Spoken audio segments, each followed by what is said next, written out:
Assalamualaikum warahmatullahi wabarakatuh. Alhamdulillahirabbil alamin. Segala puji bagi Allah Subhanahu wa taala yang telah memberikan kita nikmat, ilmu dan kesempatan untuk terus belajar. Salawat serta salam semoga senantiasa tercurah kepada Nabi Muhammad SAW, keluarga, sahabat dan seluruh umatnya hingga akhir zaman. Bismillahirrahmanirrahim. Sebelumnya, perkenalkan nama saya Rehanin Salsabila dengan NIM 2415050011, mahasiswa Program Studi Ilmu Al-Quran dan Tafsir.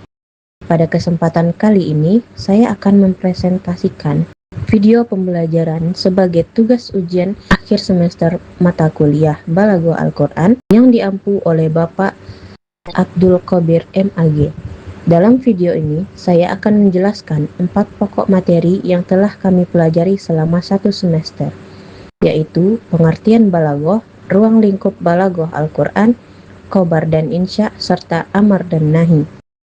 Baiklah, daripada berlama-lama, langsung saja kita ke materi yang pertama. Materi pertama yang akan saya jelaskan adalah pengertian balaghah. Secara bahasa, kata balaghah berasal dari bahasa Arab, yaitu balagho ia bulugon, yang berarti sampai atau mencapai tujuan.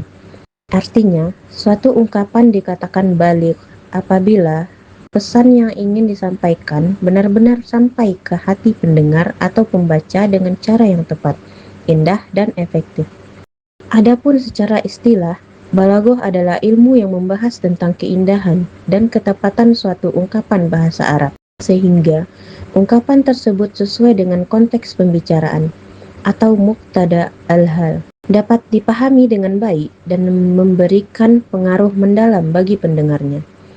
Para ulama mendefinisikan balaghah sebagai kemampuan menyampaikan makna yang agung melalui ungkapan yang jelas, fasih, dan sesuai dengan situasi serta kondisi. Selanjutnya, materi kedua adalah ruang lingkup balaghah Al-Quran. Ilmu balaghah secara umum terbagi menjadi 3 cabang utama, yaitu ilmu ma'ani, ilmu bayan, dan ilmu badi'. Pertama, ilmu ma'ani adalah ilmu yang membahas tentang struktur kalimat bahasa Arab beserta maknanya sesuai dengan situasi dan kondisi pembicaraan. Dengan ilmu ini, kita dapat memahami mengapa suatu kalimat disusun dengan cara tertentu dan bukan dengan cara lain, serta apa pengaruh susunan tersebut terhadap makna yang ingin disampaikan. Kedua, ilmu bayan adalah ilmu yang membahas tentang cara mengungkapkan suatu makna melalui berbagai gaya bahasa seperti tasbih atau perumpamaan, majas atau kiasan, dan kinayah atau sindiran. Ilmu ini mengajarkan bahwa satu makna bisa disampaikan melalui berbagai cara, pengungkapan yang berbeda-beda tingkat, kejelasan, dan keindahannya.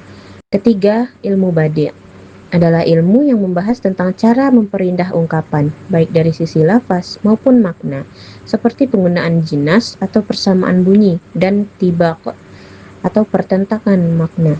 Dalam Al-Quran, ketiga cabang ilmu balaghah ini dapat kita temukan. Contohnya, dalam Quran Surat Ar-Rahman yang berbunyi, Fabi'ayyi ala'i rabbikuma tukazziban. Ayat ini diulang sebanyak 31 kali dalam surah tersebut. Pengulangan ini bukan tanpa makna, melainkan mengandung nilai balaghah yang luar biasa, yaitu sebagai takrir atau penegasan berulang untuk menggugah hati manusia dan jin agar senantiasa bersyukur atas nikmat Allah yang tak terbatas. Ini merupakan salah satu contoh keindahan ilmu badi' dalam Al-Quran.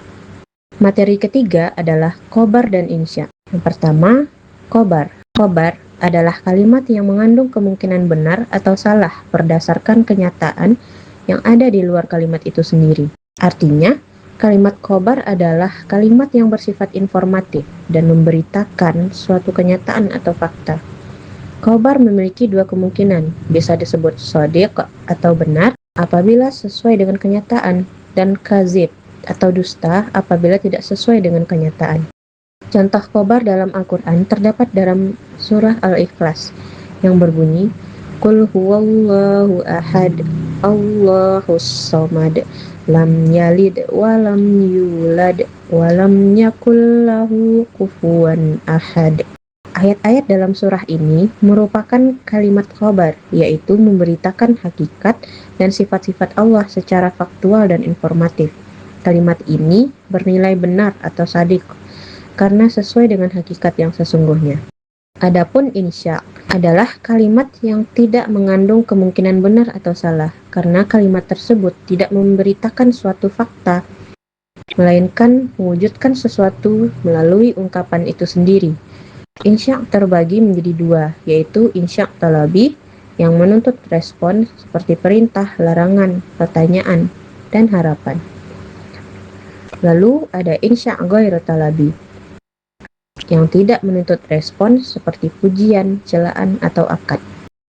Contoh insya dalam Al-Quran terdapat dalam surah Al-Fatihah yang berbunyi ihdinas siratal mustaqim siratal lazina an'amta alaihim ghairil maghdubi alaihim waladdallin. Kalimat ihdina atau tunjukilah kami adalah kalimat insya, jenis talabi berupa doa dan permohonan. Kalimat ini tidak bisa dinilai benar atau salah karena ia bukan pemberitaan fakta, melainkan sebuah permintaan yang diwujudkan melalui ungkapan itu sendiri. Yang terakhir adalah amar dan nahi, yang juga merupakan bagian dari insya talabi dalam ilmu ma'ani. Yang pertama, amar. Secara bahasa berarti perintah, secara istilah amar adalah tuntutan untuk melakukan suatu perbuatan dari pihak yang lebih tinggi kedudukannya kepada pihak yang lebih rendah. Dalam bahasa Arab, amar memiliki 4 bentuk utama, yaitu fi'il amar atau kata kerja perintah, fi'il mudhari' yang didahului lam amar, isim fi'il amar, dan masdar yang menggantikan fi'il amar. Contoh amar dalam Al-Quran terdapat dalam surah Al-Baqarah ayat 43 yang berbunyi wa aqimus sholata wa atuz zakata warka'u ma'ar raki'in. Kata aqimu atau laksanakanlah, atu atau tunaikanlah, dan arka'u atau rukuklah. Semuanya adalah fi'il amar yang menunjukkan perintah kepada orang-orang beriman untuk mendirikan sholat, menunaikan zakat, dan beribadah bersama-sama. Amar dalam ayat ini mengandung makna wujub atau kewajiban. Selanjutnya, adapun nahi adalah kebalikan dari amar, yaitu tuntutan untuk meninggalkan atau tidak melakukan suatu perbuatan dari pihak yang lebih tinggi kepada pihak yang lebih rendah. Nahi dalam bahasa Arab biasanya menggunakan fi'il mudhari' yang didahului oleh la nahiyah. Contoh nahi dalam Al-Quran terdapat dalam surah Al-Isra ayat 32. Wala taqrabuz zina innahu kana fahisyatan wa sa'a sabila. Kata la taqrabu atau janganlah kamu mendekati adalah bentuk nahi yang mengandung larangan tegas. Perlu diperhatikan bahwa Allah tidak hanya melarang melakukan zina, tetapi bahkan melarang mendekatinya. Ini adalah keistimewaan uslub Al-Quran yang mengandung nilai balaghah sangat tinggi, karena larangan mendekati jauh lebih mencegah dibandingkan sekedar larangan melakukan. Demikianlah presentasi pembelajaran saya terhadap 4 materi pokok dalam mata kuliah Balaghah Al-Quran. Dari pembelajaran ini, saya memahami bahwa Al-Quran bukan sekedar kitab suci biasa, melainkan sebuah mukjizat bahasa yang tak tertandingi. Setiap kata, setiap kalimat, bahkan setiap huruf dalam Al-Quran mengandung kedalaman makna yang luar biasa. Ilmu balaghah membantu kita untuk menyelami keindahan dan keagungan bahasa Al-Quran, sehingga semakin menambah keimanan dan kecintaan kita kepadanya. Semoga apa yang telah saya sampaikan dalam video ini bermanfaat, dan semoga Allah Subhanahu wa Ta'ala senantiasa memberikan kemudahan kepada kita semua dalam menuntut ilmu dan mengamalkannya. Sekian, saya akhiri. Wassalamualaikum warahmatullahi wabarakatuh.